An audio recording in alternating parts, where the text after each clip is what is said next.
Sebuah ledakan penyeranta atau pager di Lebanon dan sebagian wilayah Suriah pada Selasa 17 September 2024 menewaskan sedikitnya 11 orang dan melukai lebih dari 2.000 orang. Israel dituding sebagai dalang di balik peristiwa ini.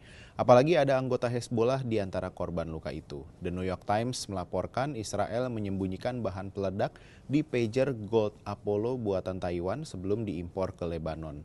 Bahan tersebut ditanam di sebelah baterai dengan saklar yang dapat dipicu dari jarak jauh untuk meledak.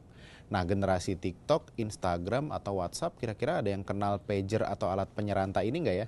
Kenapa ya anggota Hezbollah banyak yang masih menggunakan pager?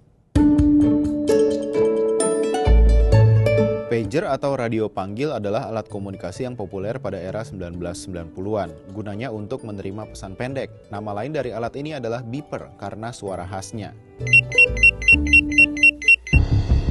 Para pejuang Hizbullah selama ini menggunakan pager sebagai sarana komunikasi berteknologi rendah untuk menghindari pelacakan lokasi oleh Israel. Pager umumnya berbentuk persegi panjang dan berukuran kecil sehingga bisa ditenteng kemana saja. Selain itu ada layar minimalis yang berfungsi menampilkan pesan. Cara kerja pager berdasarkan prinsip kode sinyal radio pada frekuensi tertentu yang ditransmisikan melalui suatu provider.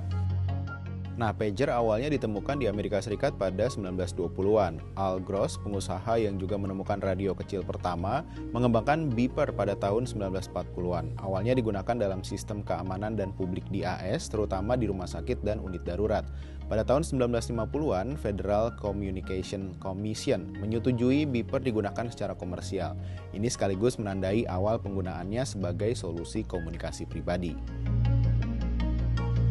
Di Israel, pager lumayan populer di era 70-an hingga awal 1990-an. Perangkat ini umumnya digunakan oleh para profesional yang perlu siaga setiap saat seperti dokter, pekerja keamanan, dan pengusaha.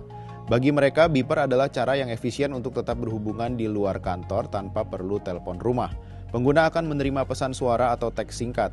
Pesan itu antara lain meminta mereka untuk melakukan panggilan ke nomor tertentu. Nah, proses pengiriman pesan ke pager bisa dibilang agak ribet. Pengirim pesan harus menghubungi operator pager dengan menggunakan telepon. Saat terhubung dengan operator, harus menyebutkan nomor ID pager yang dituju. Selanjutnya, pengirim mengucapkan pesan yang akan disampaikan pada operator. Operator akan mengulangi pesan yang kita ucapkan. Bila sudah sesuai, pesan dikirim ke pager tujuan. Penerima membaca pesan di pager sesuai apa yang disampaikan oleh pengirim. Seiring waktu, pager berkembang dan diminati banyak orang terutama yang membutuhkan informasi cepat. Awalnya, pager beroperasi pada frekuensi AM, kemudian berganti ke saluran FM sehingga memiliki daya jangkau lebih luas.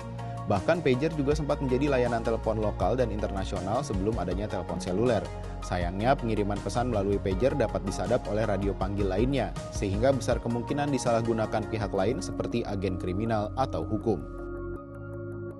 Nah, meskipun pengguna pager menurun tajam di kalangan masyarakat umum, perangkat ini tetap dimanfaatkan di beberapa bidang tertentu, tentunya pada skala yang jauh lebih kecil, salah satunya bidang kesehatan.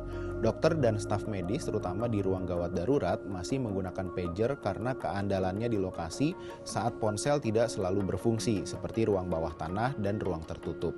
Selain itu, beberapa sistem darurat dan keamanan terus menggunakan pager sebagai cadangan untuk sistem komunikasi yang lebih canggih karena kesederhanaan dan keandalan perangkat. Bahkan hingga kini di era teknologi canggih, pager masih memainkan peran meski terbatas. Sampai jumpa di Bahas Peristiwa berikutnya.